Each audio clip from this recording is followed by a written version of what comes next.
Students, welcome to the Nilesh Academy. आज जो है हम सीबीएसई स्टूडेंट्स क्लास 7th के लिए हिस्ट्री का first chapter tracing changes through 8000 years का हम डिस्कशंस करेंगे। यदि आपको कोई भी डाउट है तो प्लीज मुझे कमेंट्स जरूर करें। तो आपका समय बर्बाद ना करते हुए अब हम स्टार्ट करेंगे अपना लेक्चर।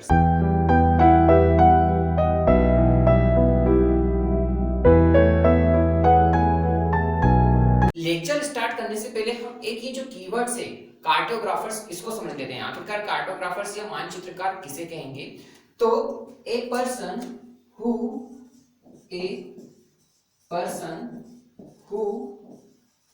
मेक्स मैप, ठीक है, ऐसा व्यक्ति जो मानचित्रकार या नक्शा बनाता है उसे हम कार्टोग्राफर्स बोलते हैं या मानचित्रकार कहते हैं। तो ये आपको एक डेफिनेशन क्लियर होगी। अब मैं आप लोगों को यहाँ पर दिखाने वाला हूं एक ये इमेज। तो आप जैसे इसे देखेंगे तो आप देखेंगे शायद कहेंगे कि आखिरकार ये क्या है। तो उससे पहले मैं आपको बता दूं कि ये एक प्रकार का नक्शा है जो कि अल इदरीसी ने 1154 में सेंचुरीज में बनाया था। इसको आप थोड़ा सा एक M1 के रूप में M1 मैप जिसे मैं बोल दूं उसको आप थोड़ा सा इसको देख लें। अब ये जो सेकंड मैप है, ठीक है ना, ये जो सेकंड मैप है ये फ्रेंच नामक के एक जियोग्राफर्स ने 1720s में इन्वेंशन किया था इस सेकंड मैप का, ठीक है। अब थोड़ा सा अब अपन इन डिटेल देख लेते हैं इन दोनों मैप में आखिरकार क्या है।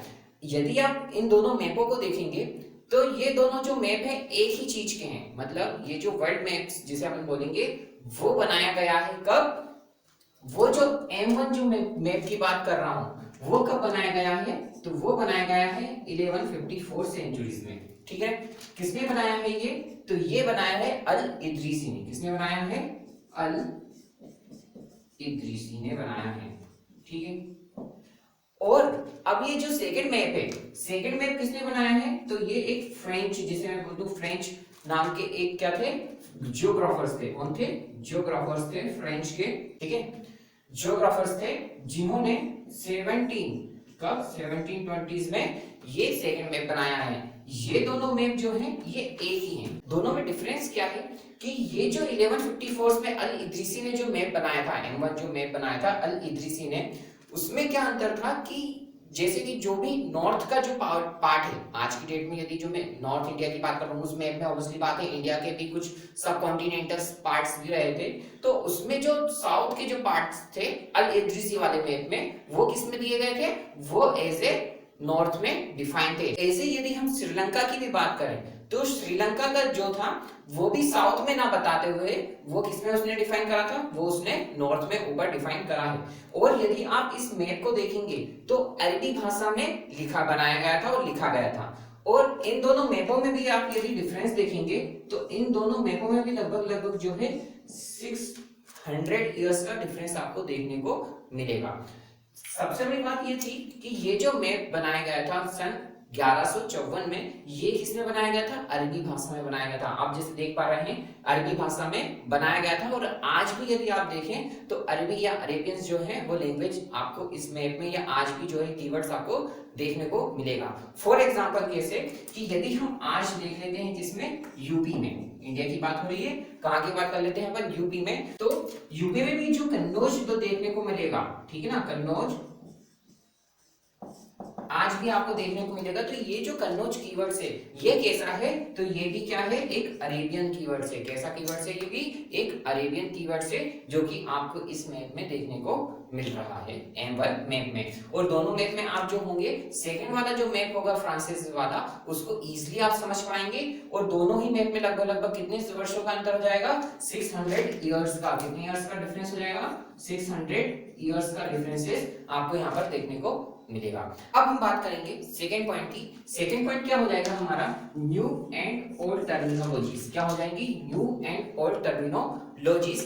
तो टर्मिनोलॉजीज स्टार्ट करने से पहले हम छोटा सा एक उदाहरण यहाँ पर हम यहाँ देख लेंगे कि अब यदि हम एक लैंग्वेज की बात कर लेते हैं कि आखिरकार कैसे एक लैंग्वेज का फॉर्मेशन होता है या कैसे एक लैंग्वेज या भाषा का निर्माण होता है, तो वो यदि हम देखें तो लैंग्वेज किससे मिलकर बनी होगी? स्मॉल वर्ड से, ठीक है ना। कैपिटल लेटर्स जिसे मैं बोल दूं, कैपिटल लेटर से किससे बने होंगे? कैपिटल लेटर से वो बनेंगे वर्ड्स में, वर्ड से वोकेबलरी और वोकेबलरी से ग्रामेटिकली, और एक लैंग्वेज का फॉर्मेशन हो जाता है। तो ऐसे यदि हम एक लैंग्वेज की बात करें, कौन सी लैंग्वेज की बात कर रहे हैं? पर्शियन लैंग्वेज की। कौन सी language?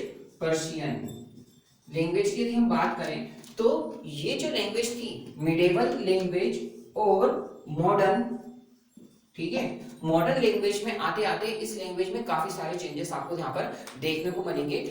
Not even vocabularies and grammatically but also words, जो वर्ड्स के जो मीनिंग्स हैं वो भी आपको पर्शियन लैंग्वेज में चेंजेस देखने को मिलेंगे। इस वजह से आप देखा जाएगा कि हमें जो है बड़े ही न्यू और ओल्ड जो टर्मिनोलॉजीज है उसको ध्यान में रखना है। तो ऐसे यदि हम बात करें कि मिडेवल और मॉडर्न जो पर्शियन लैंग्वेज है उसमें क्या हुआ कि ग्रामर और वोकेबलरी में परिवर्तन के साथ साथ आपको वर्ड के मीनिंग चेंजेस भी आपको यहाँ पर देखने को मिलेंगे। ऐसे यदि हम सेकेंड टर्मिनोलॉजीज की बात कर लेते हैं, हिंदुस्तान, किसकी?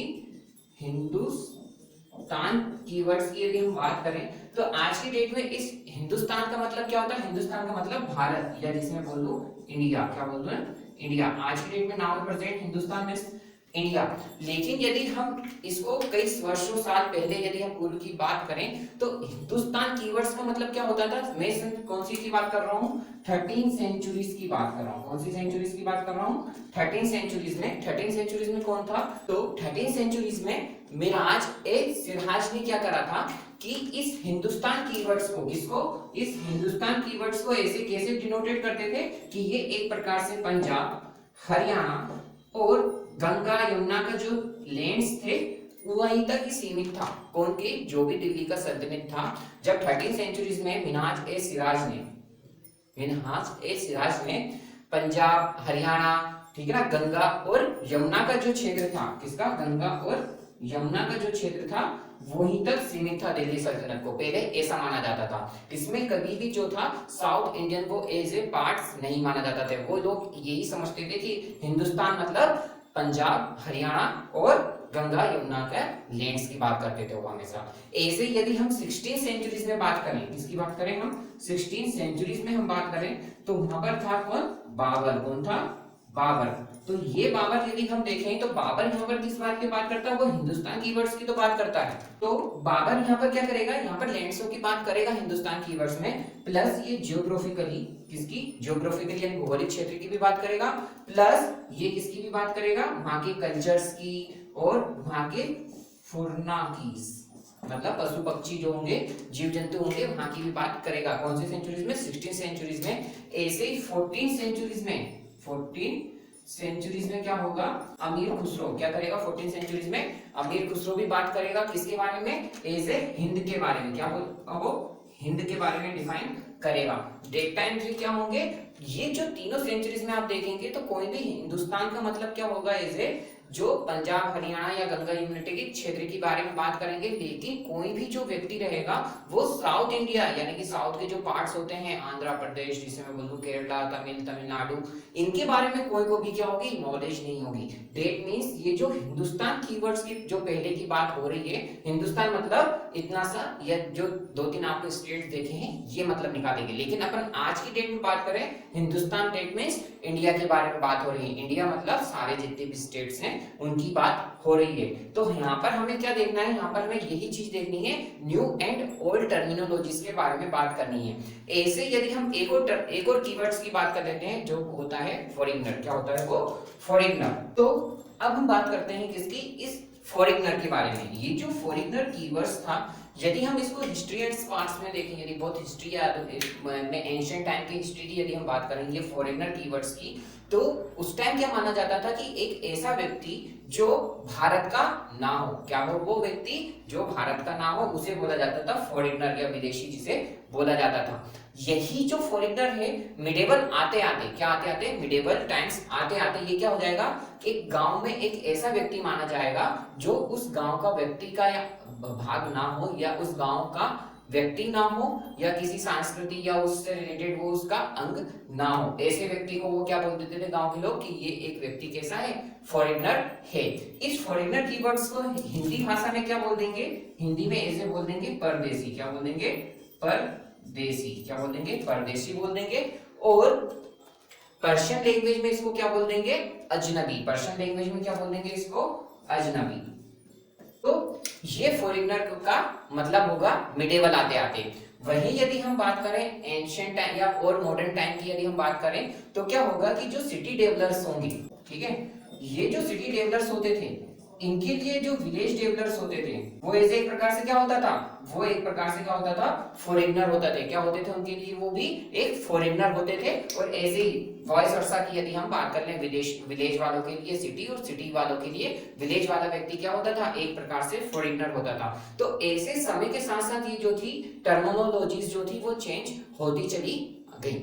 अब जो है हम थर्ड पार्ट देखेंगे, क्या हिस्टोरियंस, क्या देखेंगे, हिस्टोरियंस एंड देयर सोर्सेस, कि आखिरकार उनके इतिहासकार और उनके स्रोत क्या होते थे।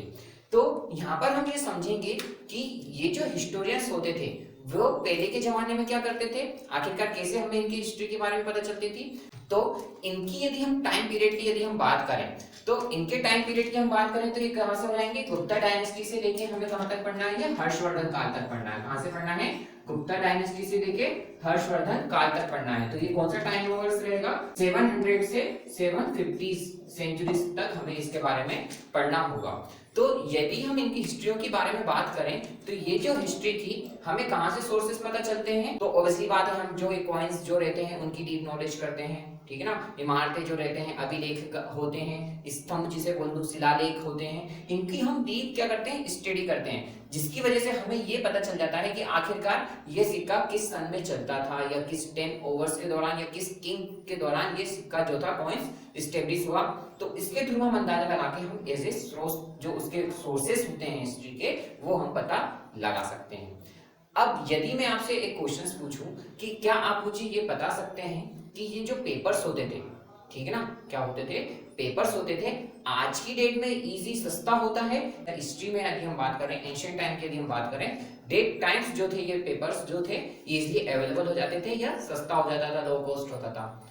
तो ऑब्वियसली बात है कि ये जो होता था हिस्ट्रियंस टाइम में, ये जो पेपर्स होते थे वो काफी ही कॉस्टली होते थे। क्यों, क्योंकि उन्हें ये नहीं पता चलता था कि आखिरकार पेपर का निर्माण, ये पेपर जो है कैसे बनेगा, क्या नहीं पता चलता था उन्हें, कैसे फॉर्मेशन होगा, कैसे इसका पेपर का बनेंगे।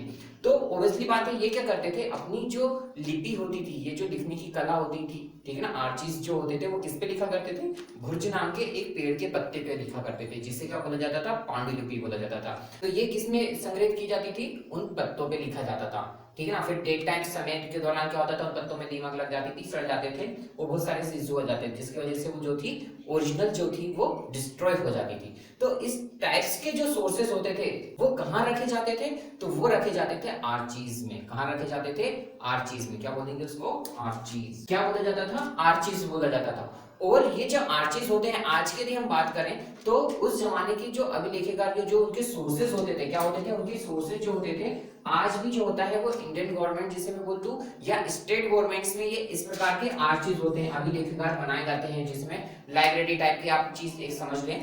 तो ऐसे आर्चीज बनाए जाते थे अभिलेखकार, जहां ये सोर्सेज रखे जाते थे, जो ओरिजिनल सोर्सेज होते हैं वो यहाँ आर्चीज में रखे जाते हैं, उसको बोला जाता है आर्चीज। आज की डेट में भी ये चीज संभाल कर रखी जाती है, ठीक है। तो आप लोग देखेंगे कि यहाँ पे जो ये डॉक्यूमेंट्स होते थे या मैन्युस्क्रिप्ट्स जो होती थी वो उनका इस्तेमाल काय में किया करते थे, तो ये लोग बड़े बड़े जैसे पैमाने में धर्म संत साधु अपने ग्रंथों के रूप में करते थे, करो टैक्सेस के लिए करते थे, ठीक है ना। अपनी कविताओं, लेखक की यदि हम बात करें तो अपनी कविताओं के बारे में ये कई सारे आर्चीज लिखा करते थे, हिस्टोरियंस जो होते थे। यदि हम पहले की बात करें तो पहले के जमाने में क्या होता था, प्रिंटिंग प्रेसेस जो होती थी वो नहीं होती थी। क्या होती थी, प्रिंटिंग प्रेसेस नहीं होती थी। तो क्या करते थे कि आप ऐसे एग्जांपल आप समझ लें कि आपने क्या करा कि आपकी एक फ्रेंड्स है, ठीक है, क्या है, आपका एक फ्रेंड्स है और आपने उसका क्या करे, उसकी एक नोटबुक में से आप जो है लिखने लगते थे। लेकिन उसमें प्रॉब्लम्स क्या होती थी, हो सकता हो कि आपके फ्रेंड्स की क्या हो, राइटिंग ठीक ना हो, तो इस वजह से क्या होता था, आपको जो समझ में आता था आप वो लिख दिया करते थे। तो सेम एज इट इज भी क्या होता था, हिस्टोरियंस भी क्या करते थे, एक ही चीजों का यूज करते थे। क्यों, क्योंकि प्रिंटिंग प्रेस डेट टाइम्स नहीं होती थी, date times does not exist, ठीक है ना, प्रिंटिंग प्रेस। देन फिर क्या करते थे ये लोग कि ये जो हिस्टोरियंस होते थे वो एज ए एक बंदा बिठा देते थे या लिपिक जिसे अपन बोलते हैं, उसको क्या करते थे, एज ए राइटिंग लिखने के लिए बोलते थे। तो वो क्या करता था, कई सारे हो सकता है कि कई सारे क्या होते हैं उनको राइटिंग समझ में नहीं आती है तो या जल्दबाजी में कुछ भी उतार देते थे। तो डेट टाइम्स क्या होते थे, उनकी कॉपियां जो बनती थी उसमें कई सारे आपको जो हम बोलते हैं ना कि हिस्ट्री हमें समझ में नहीं आती या कई सारे लोग अलग अलग बातें करते हैं, तो वो यही रीजन होता है जिस वजह से वो एक प्रमाणित, जिसे मैं बोल दूं सब सत्य बातें, या जिसे मैं बोल दूं एक वे में बात नहीं करते। आप कुछ बुक में कुछ अलग तरीके से प्रेजेंटेशन होता है और कुछ बुक में अलग प्रेजेंटेशन से होता है, तो उसका मेन रीजन यही होता था। क्यों? क्योंकि प्रिंटिंग प्रेस ना उपलब्ध होने की वजह से जो सामने वाले व्यक्ति को समझ में आया वो नकल करके, जिसे अपन बोलते हैं, वो लिख लिया करता था। तो एज इट इज भी कंसेप्ट क्या चलता था, हिस्टोरियंस के टाइम से भी चलता था। तो एक तो प्रॉब्लम ये हो गई। दूसरी प्रॉब्लम ये हो जाती है कि ये जो हिस्टोरियंस होते थे वो लोग क्या करते थे, एज ए कई बार क्या होता था कि अपडेशंस करते रहते थे। अपनी जो ओरिजिनल बुक होती थी उसमें वो अपडेशंस भी किया करते रहते थे, या ओवर राइटिंग जिसे हम बोलते हैं, ओवर राइटिंग का भी प्रयोग करते थे। आफ्टर सम टाइम की ऐसा हो गया था तो उसको समटाइम्स हमने इंक्लूडेड कर दिया। बट तो उसमें क्या होता था कि कई सारी ये हो जाती थी कि ओरिजिनल्स जो बुक्स होती थी और जो उसकी कॉपी होती थी उसमें आपको डिफरेंस समझ में नहीं आ पाएगा। ठीक है, कौन सी ओरिजिनल्स हैं और कौन सी डुप्लीकेट्स है। तो ये भी यहाँ पर हिस्टोरी में जाके आप देखेंगे तो ये भी एक सबसे बड़ी प्रॉब्लम्स क्रिएट करता है। अब यदि मैं 14 सेंचुरीज की बात करूं, 14 सेंचुरीज में एक लेखक थे कौन, जयालुद्दीन बर्नी ने। तो जयालुद्दीन बर्नी ने क्या करा था कि 1365 को अपना पहला जीवन का वृतांत लिखा था। इसके 2 साल बाद क्या हुआ, इसके 2 साल बाद हिस्टोरियंस को भी की ये भी किताब आपको जयालुद्दीन बर्नी की देखने को मिली। तो कई सारे हिस्टोरियंस ने क्या करा कि ये जो 1367 में जो किताब थी ये उन्हें देखने को मिली और इसके बारे में उन्होंने जीवन का वृतांत बताया। लेकिन ये जो था पहला जो था 1365 में जो जयालुद्दीन बर्नी ने जो किताब लिखी थी इसके बारे में उसको उल्लेख नहीं पता था। कई सारे हिस्टोरियंस को इसके बारे में पता नहीं था। क्या था, हिस्टोरियंस को इसके बारे में पता नहीं था। लेकिन जब ये किताब ढूंढी गई तब उन्हें पता चला कि आखिरकार ये जो थी 1365 में पहली बार लिखा गया था, ना कि 1367 में लिखा गया। तो ओरिजिनल कॉपी कौन सी हुई, तो ओरिजिनल कॉपी आपको यहाँ पर 1365 देखने को मिलेगी। तो इस प्रकार जो होता था कई सारे कम्युनिकेशंस या कई सारे मिसअंडरस्टैंडिंग, जिसे मैं बोल दूं कंफ्यूजन्स हो जाती थी, कई सारे कंफ्यूजन्स हो जाती थी इन चीजों को समझने के लिए कि आखिरकार कौन सा जो पार्ट है वो ओरिजिनल से और कौन सा जो है वो डुप्लीकेट से। तो यहाँ पर 1365 के फिर हिस्टोरियंस ने उसको जीवन वृतांत पढ़ा। अब देखिए ये जो फोर्थ पॉइंट है, फोर्थ पॉइंट क्या है, न्यू सोशल एंड पॉलिटिकल जो ग्रुप थे आखिरकार कैसे इनका फॉर्मेशन हुआ। तो हम किस टाइम सीरीज की बात कर रहे हैं, हम 700 टू 1750 ईयर्स की बात कर रहे हैं, लगभग 1000 वर्ष की बात कर रहे हैं। तो ये जो 1000 जो ईयर्स जो था इसमें कई सारे आपको चेंजेस देखने को मिलेंगे। नॉट इवन आपको पॉलिटिकल स्पेस में, बल्कि आपको इकोनॉमिकली, ठीक है ना, सोशली, पॉलिटिकल्स, इन सारे रूपों में आपको क्या होंगे, इसमें परिवर्तन आपको देखने को मिलेंगे। फॉर एग्जांपल यदि हम बात करें किसकी, व्हील इन इरिगेशंस। इरिगेशंस मतलब क्या कि ये आप एक डायग्राम देख रहे होंगे, इसमें क्या हो रहा है कि ये जो कुएं का जो पानी हो रहा है, या जिसे मैं बोल दूं आखिरकार कैसे सिंचाई होती थी, तो उस टाइम जो 700 से लेके 750 सेंचुरीज में क्या हो रहा है कि व्हील इन इरिगेशंस, ये व्हील का इस्तेमाल कर रहे हैं, जिसके वजह से बेल जो लगे रहे थे इजी वे में क्या हो रहा था, इनमें पानी का निर्माण हो रहा था। सेकंड पॉइंट क्या हो जाएगा, सेकंड हो जाएगा the spinning in wheel in the bearing, जो बुनाई करने में जो चक्रे के रूप में काम हो रहा था उसमें का भी एक इन्वेंशन हो जाएगा। और थर्ड क्या हो जाएगा, फायर आर्म्स। अब लोग बाग तीर भाले की जगह क्या आएगा, यूज करने लग जाएंगे, फायर आर्म्स का भी यूज करने लग जाएंगे, जैसा कि आपको इस डायग्राम में देखने को मिल रहा है। तो इन सारी चीजों की नई नई टेक्नोलॉजीज का भी आविष्कार आपको इस सेंचुरीज में देखने को मिलेगा, जो कि आपको socially, politically, economically and culture भी आपको परिवर्तन देखने को मिलेंगे। तो आखिरकार कैसे, अगर हम माने कि आखिरकार सोशल, या मैं बोल दूं न्यू सोशल और न्यू पॉलिटिकल ग्रुप का निर्माण हुआ, तो क्या होता था कि कई सारे जो लोग होते थे, क्या होते थे, ग्रुप्स के जो लोग होते थे एक प्रकार से झुंड बना लेते थे, और वो क्या करते थे, वो एज ए निकल जाया करते थे अपने रोजगार के लिए। तो वहां पर क्या होता था, बहुत सारे जंगल्स होते थे, कृषक भी आखिरकार कम होने लग गए, तो क्या होने लग गया, पेड़ों की कटाई ज्यादा होने लगी। क्या होने लगी, पेड़ों की कटाई ज्यादा होने लगी, और ये जो ग्रुप्स ऑफ पीपल्स होते थे वो वहां पर क्या बन गए, धीरे धीरे वो कृषक बन गए। पेड़ काट काट कर वो क्या करने लगे, वहां पर खेती का यूज करने लग गए। अब ये जो खेती का यूज करते थे वहां पर वो धीरे धीरे क्या करने लग गए, और वहां पर मवेशियों का भी पालन करने लग गए, ठीक है ना।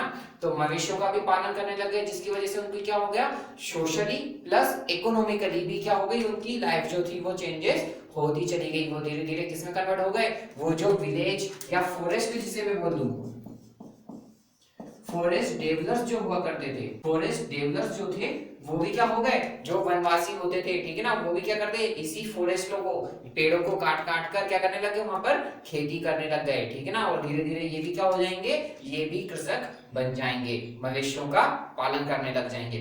तो क्या हो जाएगा, उनकी सोशल लाइफ तो और क्या हो जाएगा, इकोनॉमिकल लाइफ क्या हो जाएंगी, चेंजेस हो जाएंगी। अब हम देखेंगे आखिरकार कैसे वो पॉलिटिकल वे में भी आएंगे। तो ये लोग क्या करेंगे कि सोशली और सोशल और इकोनॉमिकली तो क्या हो जाएंगे, चेंजेस हो जाएंगे, साथ ही साथ ये लोग क्या करेंगे, एज ए क्या करेंगे, अब वो जाति का भी फॉर्मेशंस करने लग जाएंगे, कास्टिज्म। तो ये जो कास्टिज्म है ये किस आधार पर हो जाएगा, ये हो जाएगा उनकी इकोनॉमिकली लाइफ के थ्रू, किसके थ्रू, इकोनॉमिकली जो उनकी लाइफ होगी, कौन के पास कितने संसाधन है, किसके पास कितने मवेशी हैं, कौन कितना प्रभावपूर्ण है या प्रभावशाली है, उस प्रकार से धीरे धीरे क्या हो जाएंगे, ये अपनी जाति का फॉर्मेशन कर देंगे। या फिर दूसरे शब्दों में मैं बोलूं कि आखिरकार कौन सा व्यक्ति कामों के आधार पर वो क्या करेंगे, अपनी जातियों का फॉर्मेशन कर देंगे। फॉर एग्जांपल जैसे बढ़ाई है, ठीक है ना, कारपेंटर है, तो उनको जाति के हिसाब से वो फॉर्मेशंस कर देंगे, लेकिन ऐसा जरूरी नहीं है। कुछ ये जो रहेंगे फॉर्मेशन, ये जो रहेंगे टेम्परेरी पीरियड के लिए रहेंगे, परमानेंट नहीं रहेगा। तो इसमें क्या करेंगे कि इसमें भी यदि वो व्यक्ति के पास धन संपदा है, ठीक है ना, पावर्स है, तो वो क्या करेगा, उसमें कन्वर्ट नहीं होगा, वो जाति में फिर भी और डिविजन्स हो जाएंगे और वो अपर जाति में एज ए काउंट होने लग जाएगा। तो इस प्रकार से जो था यहाँ पर फॉर्मेशन होगा कास्टिज्म का। और धीरे धीरे ये जाति जब के क्या करेंगे, एज ए एक ग्रुप तो था ही, ये धीरे धीरे क्या कर देंगे, इस जाति के लिए एक नियम बना देंगी कि आखिरकार क्या नियम होना चाहिए, क्या कायदे होने चाहिए, जो कि वहां के क्या रहेंगे, एक प्रकार से जो कबीला जिसे मैं बोल दूं या विलेज जिसे मैं बोल दूं, वहां के जो बूढ़े बुजुर्ग जो लोग रहेंगे उस नियम को फॉलो करवाएंगे। और धीरे ये चाल चल के क्या बन जाएंगे, जैसे हम गाँव में आज सरपंच देखते हैं, वैसा ही इन जाति या कबीलों के मुखिया के रूप में इनका फॉर्मेशन हो जाएगा। मतलब वहां पर क्या हो जाएंगे, एज ए पॉलिटिकल ग्रुप का फॉर्मेशन हो जाएगा। किसका हो जाएगा, एज ए पॉलिटिकल ग्रुप का फॉर्मेशन हो जाएगा उन विलेजेस में और कस्बों में। ऐसे यदि हम एक कीवर्ड से जिसे हम बोलते हैं राजपूत, ये जो राजपूत कीवर्ड है, इसका मतलब क्या होता था, इसका मतलब होता है राजा का पुत्र या फिर में राजा पुत्र, राजा पुत्रा जिसे मैं बोल दूं, ठीक है ना, राजा का पुत्र, दैट मींस राजपूत होता था। तो ये क्या करते थे, इनको भी अलग अलग रूप में पहचाना जाता है। फॉर एग्जांपल राजपूत में क्या करेंगे, कुछ समय के लिए इनको बोल दिए जाएंगे सैनिकों या सामंतों में भी काउंट करने लग जाएंगे, और आगे चल के इनको क्या एज ए किस रूप में कर देंगे, क्षत्रिय वर्ण में जिसे मैं बोल दूंगा। दैट मींस राजपूत मतलब क्षत्रिय व्यक्ति जो कि हमेशा देश की भलाई करने के लिए या उनकी देश की सेवा करने के लिए तत्पर रहेंगे। दैट मींस राजपुत्र का मतलब ये हो जाएगा कीवर्ड्स का। तो यहाँ पर आप देखेंगे कि आखिरकार कैसे उनकी new social life and political groups का फॉर्मेशन होगा। नेक्स्ट हम देखेंगे, अब देखिए ये जो फिफ्थ वाला पार्ट से, फिफ्थ क्या है कि हमारा रीजन एंड एम्पायर्स के बारे में हमें डिस्कशंस करना है कि आखिरकार कौन व्यक्ति किस क्षेत्र में या क्या किस साम्राज्य तक फैला हुआ था। तो यहाँ पर आप इस चैप्टर्स में पढ़ेंगे क्या टेनोर्स हमारा कितना है, 700 to 1750 ईयर्स तक बारे में हमें पढ़ना है। तो इसमें क्या करना है हमें, इस रीजन में हमें चोल्स, ठीक है, तुगलक और मुगल्स के बारे में हमें इन डिटेल जो होंगे, हमें रीजन्स प्लस एम्पायर्स के बारे में हमें पढ़ना है। तो ये जो है आगे मैं आप लोगों को कवर करवा दूंगा, आगे वाले चैप्टर्स में आपको कवर करवा दूंगा। यहाँ पर आपको मैं एक ओवरव्यू दे दूं कि गयासुद्दीन बलबन जो था किस पे बेटा था, दिल्ली पे बेटा था। कहां पर बेटा था, दिल्ली, जो कि क्या हो जाएगी हमारी नॉर्थ हो जाएगी। क्या हो जाएगा, नॉर्थ। अगर मैं डायरेक्शंस की बात करूं या रीजन्स की बात करूं तो किस डायरेक्शंस में हो जाएगा, नॉर्थ रीजन्स में कौन हो जाएगा, गयासुद्दीन बलबन का क्षेत्र हो जाएगा, ठीक है, जो कि इसका टेनओवर कितना हो जाएगा 1266 टू 1287 तक इसका टेनओवर रहेगा, किसका, गयासुद्दीन बलबन का। तो इसको आप चाहे तो ऐसे भी आप क्या कर सकते हैं, ऐसे आप ड्रॉ कर सकते हैं एज ए कैसे डायरेक्शन साइंस में। तो ये हो गया हमारा ईस्ट, ये हो गया हमारा वेस्ट और ये हो गया हमारा नॉर्थ एंड ये हो गया हमारा साउथ रीजन्स, ठीक है। तो ये 4 रीजंस हो गए। तो नॉर्थ में कौन हो जाएगा, नॉर्थ में हो जाएगा हमारा गयासुद्दीन बलबन, ठीक है ना, जो कि क्या हो जाएगा 1266 टू 1287 में हो जाएगा। वहीं यही हम ईस्ट की बात करें तो ईस्ट में बंगाल में कौन हो जाएंगे, तो ईस्ट में बंगाल में हो जाएगा गोंड, कौन हो जाएगा ईस्ट में, गोंड हो जाएगा। साउथ की यदि हम बात करें तो साउथ में कौन हो जाएगा, द्रविड़ परिवार, कौन हो जाएगा, द्रविड़, जो कि कहां तक फैला हो जाएगा, आंध्र प्रदेश, ठीक है, कर्नाटका, केरला, ठीक है, तमिलनाडु, और यहां तक कि ये महाराष्ट्र और गुजरात तक भी क्या होगा, फैला होगा। कहां होगा, महाराष्ट्र और गुजरात तक भी ये द्रविडियन परिवार फैला होगा।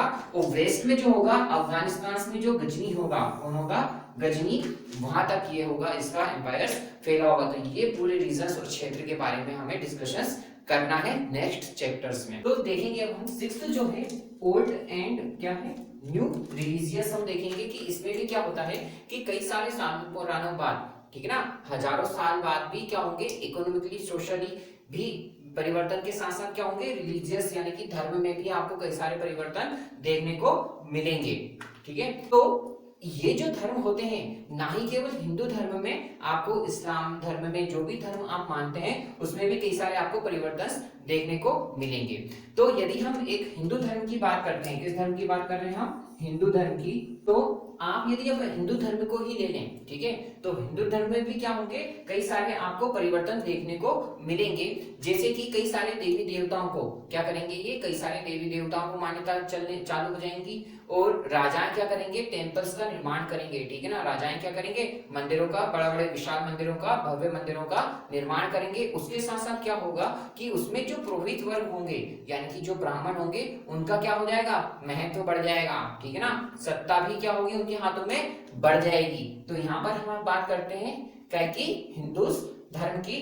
वहीं मैं आपको एक चीज बता दूं, पॉटन्स, ठीक है ना, पॉटन्स किसे कहेंगे या संरक्षक किसे कहेंगे, संरक्षक एक प्रकार से इन धर्म को, जो भी धर्म है उनको संभालने या संरक्षक करने वाला एक व्यक्ति होता था, उसको बोला जाता था संरक्षक। ये जो संरक्षक होते थे ये एक प्रकार से क्या होते थे, धनवान व्यक्ति बोल दूं, प्रभावशाली व्यक्ति बोल दूं, ठीक है ना, ये जिसका पॉलिटिकली या इकोनॉमिकली दबदबा होता था, उन्हें बोला जाता था संरक्षक। तो ये जो संरक्षक होते थे इन धर्मों की एक प्रकार से रक्षा करते थे। तो ऐसे ही आपको क्या करेंगे, हिंदू धर्म में भी आपको संरक्षक देखने को मिलेगा, वहीं आपको इस्लाम धर्म में भी संरक्षक देखने को। तो ये जो संरक्षक होते थे या जो उलेमा जैसे मैं बोल दूं, तो ये एक प्रकार से क्या होते थे, ये एक प्रकार से न्यायशास्त्री होते थे, ठीक है ना, धर्म के प्रति इनकी निष्ठा होती थी। तो ये एक प्रकार से क्या करते थे, इस्लाम धर्म में कौन रहेगा, उलेमा करके एक जो रहेंगे संरक्षक रहेगा।